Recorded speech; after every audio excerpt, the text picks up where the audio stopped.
선지자 이사야가 말씀을 기록하는 이때가 이 유다의 멸망 직전의 모습입니다. 유다가 망하기 전 이 나라가 영적으로 매우 어두운 시기를 지나가고 있었습니다. 이 사람들은 어느 때보다도 종교적인 열심이 있고, 그래서 하나님 앞에 번제단을 주체할 수 없을 만큼 많은 짐승들을 잡아서 번제를 드리고, 또 많은 피를 뿌리고 하나님 앞에 그렇게 성대한 제사를 지내고 있었습니다.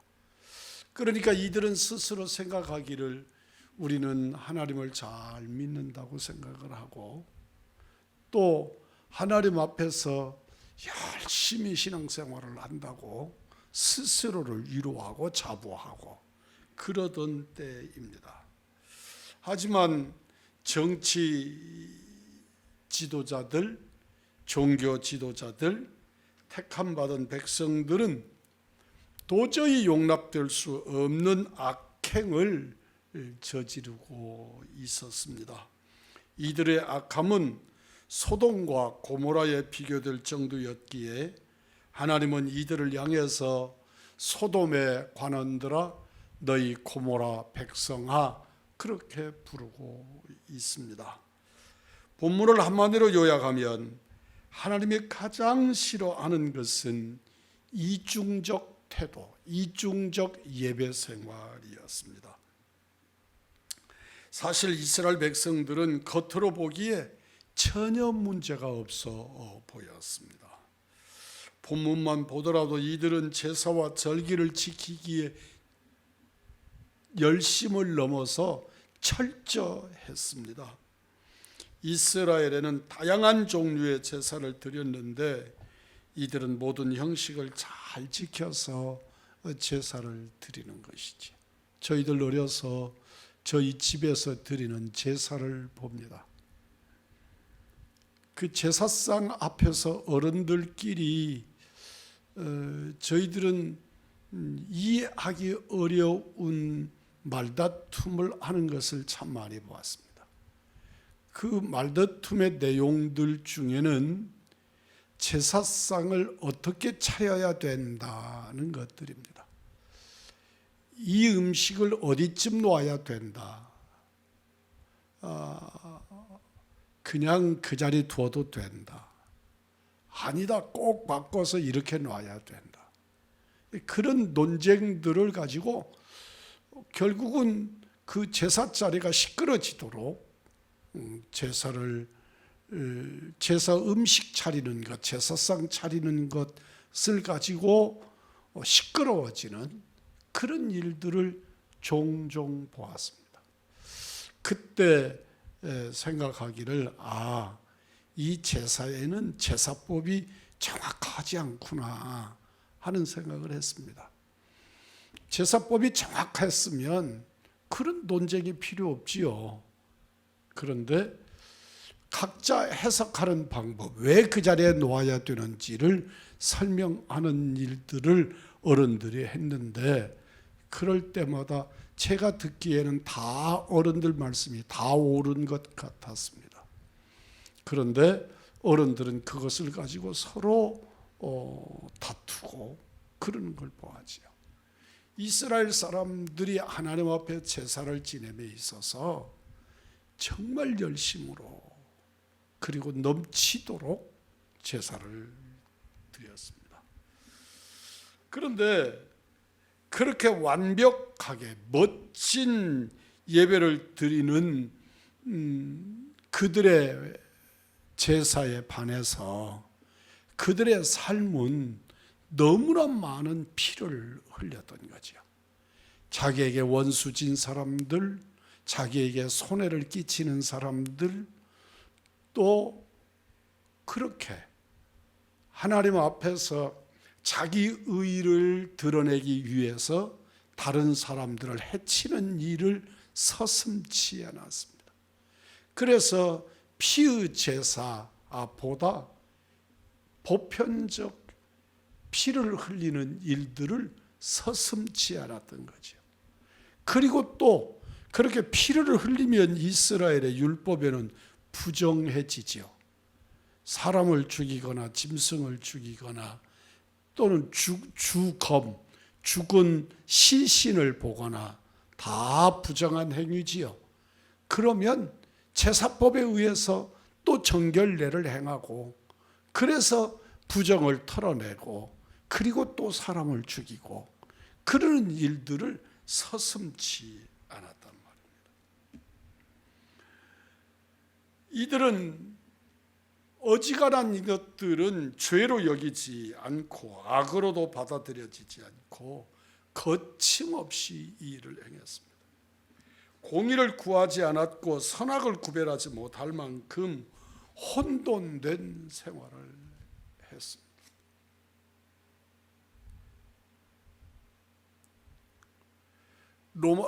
독일의 히틀러가 주변에 있는 나라들을 침공하기 시작을 했습니다. 그럴 때 기독교의 대표들을 불러서 우리가 이렇게 주변에 있는 나라들을 침공해서 무너뜨리고 독일의 대제국을 회복하고 그러려고 한다. 그럴 때 엄청나게 많은 목사님들이 그게 옳은 거라고 히틀러를 위해서 축복하고 나치당을 위해서 축복 기도를 하는 그런 일들을 했습니다.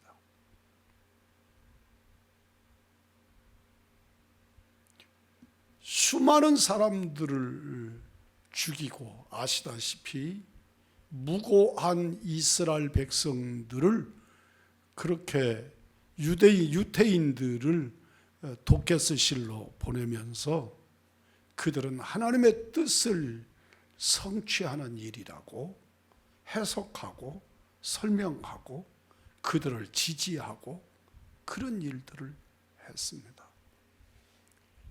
얼마나 많은 예배를 드리느냐, 얼마나 엄청난 퍼포먼스를 가지고 그렇게 예배하느냐 전혀 중요하지 않습니다. 주님은 번제단에 그 엄청난 제물이 타는 냄새가 지겹다. 나는 이런 제사를 받고 싶지 않다고 말씀합니다. 오늘날 우리 이 시대에 우리 그리스도인들이 히틀러 시대의 기독교인들처럼 이 이사야 시대의 유대인들처럼 내게 좋으면 선한 일이다. 그런 생각, 내가 잘 되면 복 받는 것이다. 그런 생각을 하지 않는가 한번 돌이켜 봐야 합니다.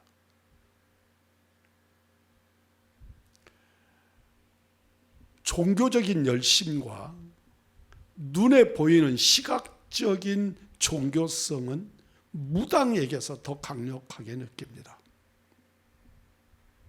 여러분은 작두 타는 무당을 보신 적이 있습니까?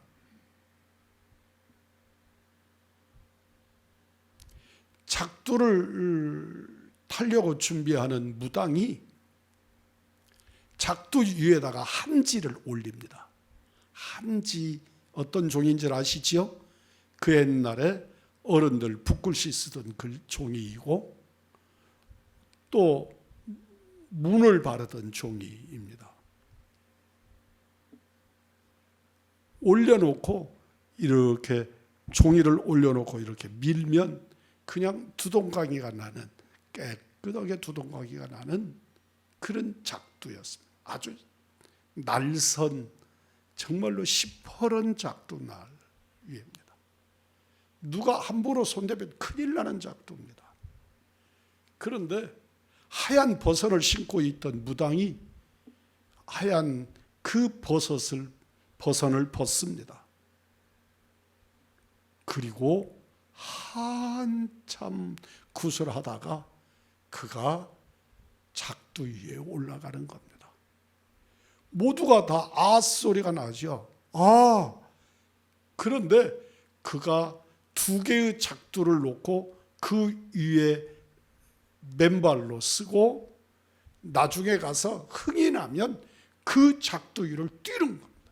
그 작두 위에서 10cm, 15cm씩 뛰어가면서 그 온갖 소리를 악기들의 동원 소리와 함께 그가 작두 위에서 뛰고, 그걸 우리는 가르쳐서 작두를 탄다 그렇게 표현합니다.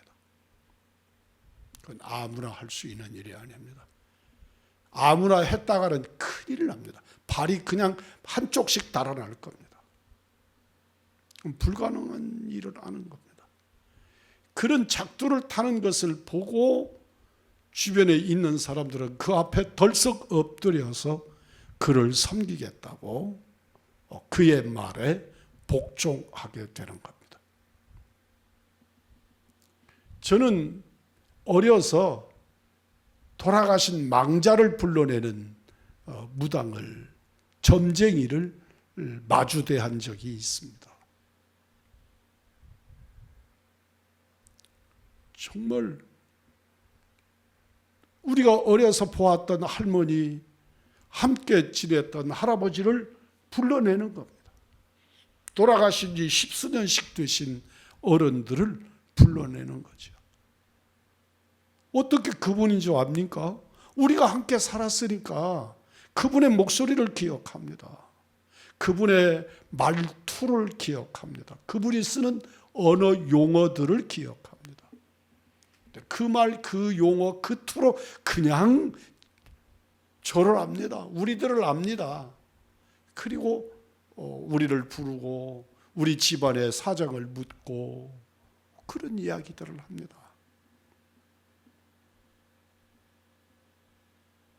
그를 모시던 며느리들은 그냥 땅바닥에 엎드려서 어머니 그리고 달려가고, 딸내미들은 우리 어머니가 찾아오셨다고 가서 그 하얀 백발의 무당을 끌어안고 어머니 붙잡고 엉엉 웁니다. 종교성은 그런 무당들이 훨씬 더 강합니다. 그런데 그 무당에게서 도대체 찾을 수 없는 것이 있습니다. 그것은 인격입니다. 무당에게 가서 어떤 귀신을 불러달라 또는 어떤 길이를 만들어 달라, 찾아달라고 말할 때 무당이 너는 의롭지 않아서 안 된다, 너는 죄를 회개하고 오너라, 너는 이러이러한 죄를 지어서 안 된다, 그렇게 말하는 것을 본 적이 있으십니까? 그가 문제 제기를 한다면 복채가 적다고 말하거나 더 갖다 놓으라고 말하는 할 수는 있겠죠. 그에게 있어서 의로운가 또는 그가 윤리와 도덕으로 바른가 하는 것들은 아무런 관심이 없습니다. 그가 내게 얼마의 복채를 놓고 그가 나를 찾아온 사람인가 하는 것이 중요할 뿐입니다. 오늘날 우리들이 그렇습니다. 내가 잘 되면 선한 일입니다. 내가 뭔가 내 자식들이 잘 되면 복받은 것입니다. 기독교의 복음은 그렇지 않습니다. 내가 아무리 잘 되고 내가 아무리 큰 돈을 벌었어도 그것이 바른 것이 아니면 선한 것이 아닙니다. 옳은 것이 아니면 복일 수가 없습니다. 그래서 기독교의 복음에는 성경은 말합니다. 하나님 앞에 예배하려고 했는데 형제와 원수진 일이 있거든 먼저 가서 사과하고 와서 하나님께 예물을 드리라. 만약에 그것을 무당식으로 설명한다면 더 많은 복채를 놓아라 그렇게 말해야 될 겁니다. 너는 큰 죄를 지었으니까 큰 죄를 지은 것을 해결하려고 하면 더 많은 복채를 가지고 와서야 너는 내게 요구할 수 있을 것이다. 그렇게 말합니다. 성경은 그렇게 말씀하지 않습니다. 예물을 그 자리에 두고 가서 너는 그와 화해하고 돌아와서 하나님께 예배자가 되라고 말씀을 하십니다. 내게 좋으면 선한 것이 아닙니다. 내가 잘 되면 의로운 것이 아닙니다. 하나님께 영광이 되어야 하고 그것은 옳고 바른 일이어야 하는 것입니다. 이사야 시대의 이 사람들은 엄청나게 하나님께 제사를 지냈습니다. 유교에서 제사를 지내는 것보다 더 엄격한 제사의 방법들을 철저히 지켜가면서 하나님 앞에 번제단에 제물을 드렸습니다. 주님께서 그 번제단의 냄새 때문에 역겹다고, 누가 그 제사를 좀 말려주었으면 좋겠다고 말씀을 하십니다. 주님은 결단코 그렇게 비윤리적이거나 비인격적이거나 이러지 않으십니다. 아무리 많은 제물을 갖다가 드리고 번제단에 제물을 쌓아도, 그리고 그 번제단 앞에서 엄청난 축제를 벌려도 하나님은 불의한 이들이 드리는 제사를 싫어하신다고 말씀하십니다.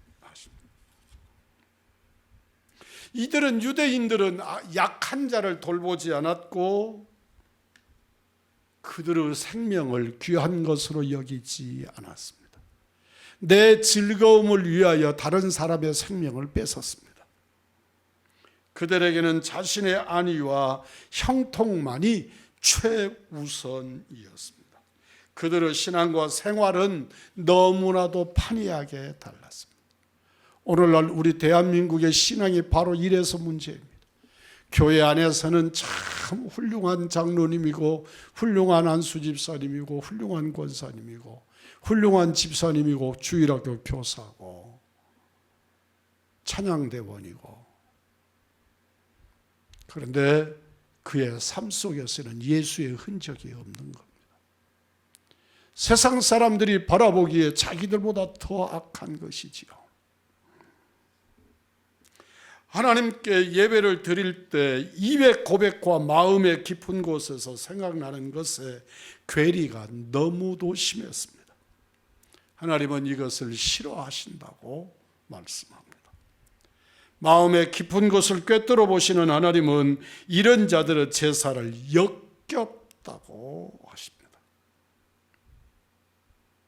성경은 그들을 가리켜서 설명하기를 마당을 밟지 말라, 견딜 수 없다, 너희는 내 예배의 전당 마당만 밟는 것이지 너희들의 행위는 너희들의 만족이지 나하고는 상관이 없다고 말씀하십니다. 우리 하나님은 당신의 심정을 감추거나 그렇게 하지 않으십니다. 하나님은 아무리 기도해도 듣지 않으시겠다고 말씀합니다. 결국 유다는 망하고 말았습니다. 그렇게 엄청난 제사를, 엄청난 희생을 드리던 유다는 처절하게 망했습니다. 예루살렘 성전은 파괴되되 그냥 무너진 것이 아니라 돌과 돌 사이가 하나도 겹친 것이 없도록 예루살렘 성전은 무너졌고 제사는 폐하여졌고 그 예루살렘 성전에 드리던 예물을 드리던 금 기물들, 그러니까 포도주잔, 떡그릇 등등의 금잔, 금그릇들은 다 바벨론에게 빼앗겨서 바벨론 사람들은 그 금그릇, 금자를 가져다가 우상들을 섬기는 데 쓰고 자기들의 술잔으로 사용했습니다. 비난의 대상이 된 죄는 외식이었습니다.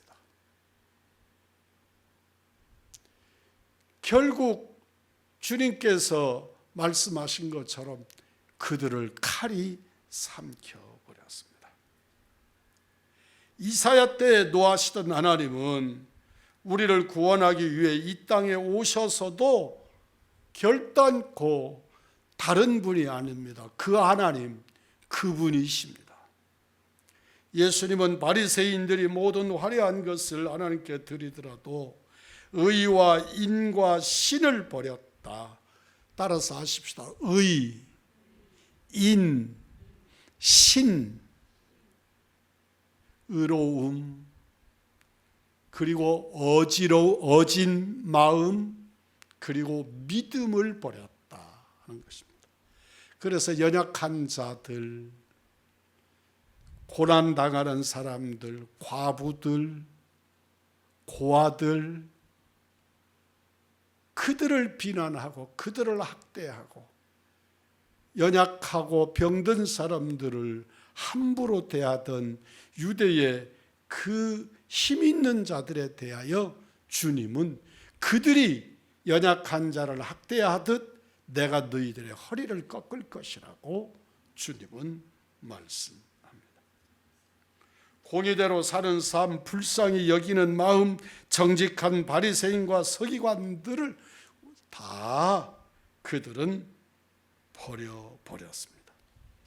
주님은 그들을 가리켜서 회칠한 무덤과 같다고 했습니다.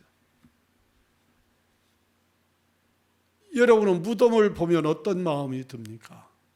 참 이쁜 무덤들이 참 많습니다. 저희는 어려서 그 무덤가에서 노는 일이 참 즐거웠습니다.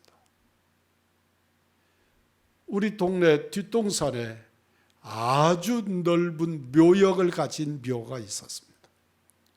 그곳에 상석이 있고 양쪽에 사자상이 있고 큰 무덤이었습니다. 우리는 늘 그곳에서 놀았습니다. 놀기에 너무너무 좋았습니다. 그 잔디가 너무 좋고 또 눈이 내리면 우리는 그 묘자리에서 이렇게 큰 묘니까 썰매를 타듯이 묘자리를 타고 내려오는 게 재미있어서 우리는 그곳에서 놀다가 어른들에게 들키면 막 내쫓기고 그런 일들을 당하면서도 그 자리가 좋아서 놀았습니다. 사랑하는 성도 여러분, 무덤이 아름답다고 우리가 아무리 무덤이 궁 것 같아도 무덤은 무덤입니다. 시체를 담아놓은 그릇에 불과합니다. 오늘 또 우리 외식하는 신앙생활, 전혀 진심으로 주님을 믿지 아니하고 형식으로, 그래서 우리 주님은 바리새인들을 책망하시고 그들의 외식을 질타하셨습니다. 사람이 보기에는 신앙생활을 잘하는 것 같아도 실제로는 말씀대로 살지 않는, 그래서 하나님이 싫어하는 자들이 되는 것입니다. 아름다운 예배당을 짓고 교회에 모여서 화려한 예배로 하나님을 찬양하고 흥분해도 말씀대로 살지 아니하면, 그리고 하나님을 두려워하지 않으면 하나님은 그 예배를 싫어하십니다. 우리가 어떤 죄를 짓더라도 회개하면 용서하기 위해서 예수님께서 피 흘려 죽으신 것이 아닙니다. 그런 생각은 주님의 십자가를, 주님의 죽음을 모욕하는 것입니다. 주께서 십자가에서 대속의 죽음을 하신 것은 우리의 모든 죄를 용서하심과 우리가 새 사람이 되어 주의 말씀에 순종하며 하나님을 높이는 백성이 되게 하기 위해서 그런 것입니다. 주님은 오늘 또 우리를 향하여 외치십니다. 오라, 우리가 서로 변론하자. 너희의 죄가 주홍 같을지라도 눈과 같이 희어질 것이다. 진홍 같을지라도 주님은 우리의 죄를 도말하시겠다고 말씀하십니다. 회개하고 말씀 앞에 서고